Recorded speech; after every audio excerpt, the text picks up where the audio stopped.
In many nations, Muslims and others are not allowed to criticize or convert away from Islam. Many Islamic and Muslim-majority nations have laws punishing blasphemy and apostasy with imprisonment or even death. In a recent incident that hit the headlines, a court in Sudan sentenced a young mother to death for converting to Christianity. Egypt was also in news for giving a man 6 years in prison on charges of blasphemy. Christians and Muslim minorities in Pakistan are often accused of and charged with insulting the religion.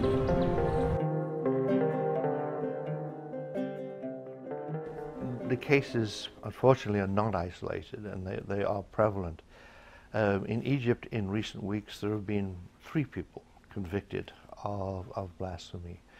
And in the Muslim-majority world right now, there are thousands of cases a year. The country where most of this happens is Pakistan. But you get this in Iran, in Saudi Arabia, even in more moderate countries such as Indonesia. What is more dangerous than the state is that people accused of blasphemy or apostasy, those who get killed are usually killed by mobs or vigilantes. They hear about the accusation, they go and burn down their house and their neighbors' houses. And so hundreds, probably thousands of people get killed each year privately by civil society. But then you also get thousands who are charged by governments. Penalty then is usually imprisonment. You're usually safer in jail than outside of it.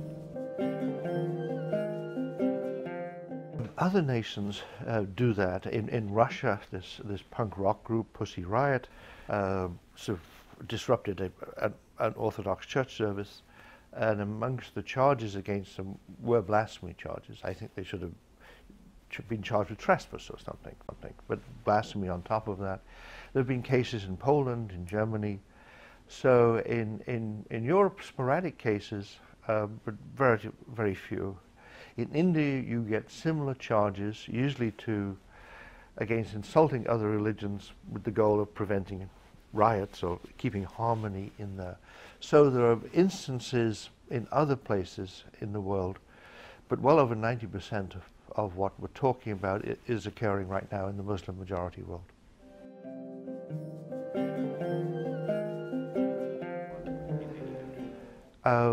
By the government, by the state, I think not. Some of the reasons for this is when you look at the laws, they're extremely vague and they're muddy. In traditional Islam, there's a clear definition of what apostasy is and also what blasphemy is. But if you look at what's happening now, it's just this mix, these mélange. It varies from country to country. It varies over time within countries and regions.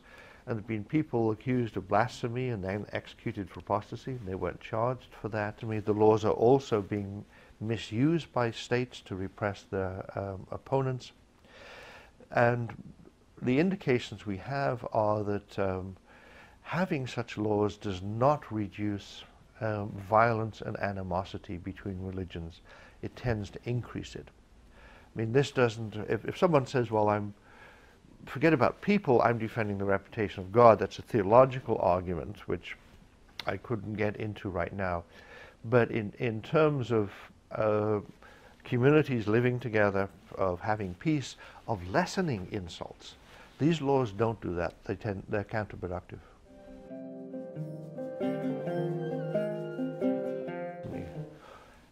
One is the laws can start to get very vague. Secondly, we see in the West hate speech laws which are meant to stop insults to people on the grounds, insults to people who are black or Chinese. What is happening is you're getting charged if you insult a religion. So you're getting European cases, not where people have said bad things about Muslims. You get this case with the Dutch politician Wilders, who's generally been quite clear, saying, lots of nice Muslims, could be good people. A religion I despise, I don't like it. He gets hauled up on hate speech. He's been acquitted. But people are being pulled in for like theological critique or religious critique. And another factor is, even They usually win the cases, but there's a saying in the United States, the process is the punishment. You spend 2 years of your life going through court, you spend hundreds of thousands of dollars, and even if you're acquitted, the only thing people know about you, oh, that was the person accused of X. So your life is a mess, even if you win. It's laws like this which oppress Muslims. I mean, most of the people accused under what we're talking about are Muslims. And states use and manipulate this. Saudi Arabia has imprisoned democracy activists for using the term, Arabic term, for democracy, saying it's un-Islamic. Iran, there are many grand ayatollahs, senior clerics, who oppose the government's doctrine, which is a novel twist in Shiism. And people like Grand Ayatollah Boroujerdi, or theologians such as Mohsen Kadivar, get charged with blasphemy. One could give other examples. Journalists in Afghanistan get charged with blasphemy for writing magazine articles about cases. In Pakistan, the governor of Punjab, the largest province, almost half of the country, Salman Taseer, a Muslim, he spoke out against the blasphemy laws. He said, these are bad laws. He was killed. The Minister for Minority Affairs, Shahbaz Bhatti, were killed as blasphemers. They hadn't blasphemed, they hadn't insulted Islam. Just they were inconvenient, they didn't like the laws. So these become a means of political control. So they help entrench repressive regimes. That does not help the Western world, that keeps you in poverty. Also, it means you can't have debate within Islam. This is one of the major effects. You know, I mentioned Muslim reformers in Egypt who've mentioned Iran, in Pakistan, in Bangladesh, in other places. People who are pious Muslims, they're not blaspheming. They say, shouldn't we understand this feature of Islam in this way? And then they get charged. So you don't get debate. The society suddenly gets closed down and rigid, and Muslims can't talk to each other. So this tends to freeze the society. So if you look at countries, you know, which have the most restrictions on blasphemy, unless they got lots of oil, you're tending to look at poor countries which are getting poorer. And this is not a Western conspiracy.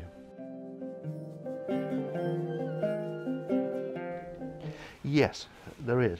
I mean, firstly, we have to, with blasphemy laws for Muslims, Muslims feel hurt by blasphemy. The religious feeling is general. I don't mean people are making that up. But the feelings and beliefs are strong and genuine. But they get manipulated. One famous international case in 2005, a Danish magazine, the Island Posten, published several cartoons. They're usually called cartoons of Muhammad, but quite a few of them have no depiction of Muhammad in them. But so these came out. There was objection, but not much. People think the whole world blew up when that happened. It didn't. Nothing happened. Danish Muslims protested peacefully, legally, democratically, and says, we don't like these cartoons, you shouldn't publish these things. Not with violence or anything, just good civil discourse and complaint. The riots and all the things broke out next January and February. That is 4 to 5 months afterwards, after the organization of the Islamic conference decided to make an issue of it. The whole thing had passed, but it was used, it was manipulated to sort of make a point, to try and get the West to adopt similar rules. And at home in Iran, it's used to suppress dissent by democracy activists, by committed Shiite theologians, or Sufi Muslims, or Sunni Muslims. It's another means of political control. When a government says, you know, we're an Islamic government, we represent Islam. So if you criticize us, you criticize Islam. So they identify themselves with the religion, and anybody who gives them grounds to lock people up who disagree. And that's a dangerous phenomena, and it builds on itself.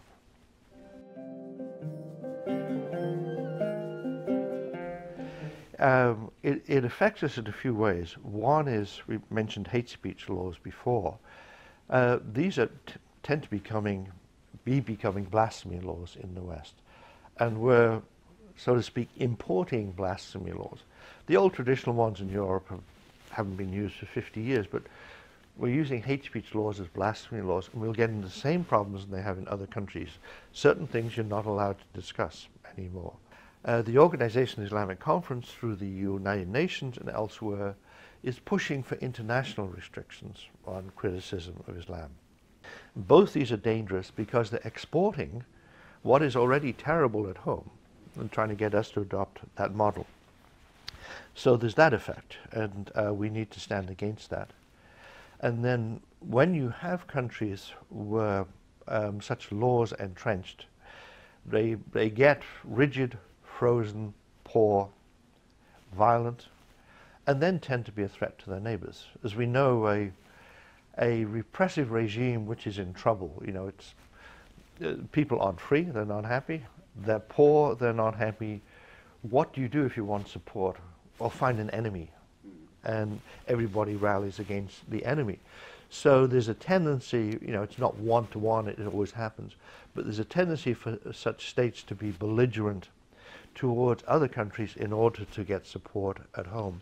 So it's an ongoing irritant and problem within international relations, and I think it's important where countries have strong protections of free speech to stand by them and to resist attempts to import such laws, and then encourage Muslim countries or other countries which have such laws to begin to moderate them or clarify them. I would like to see them dropped, but you know, I don't think Iran tomorrow will change it.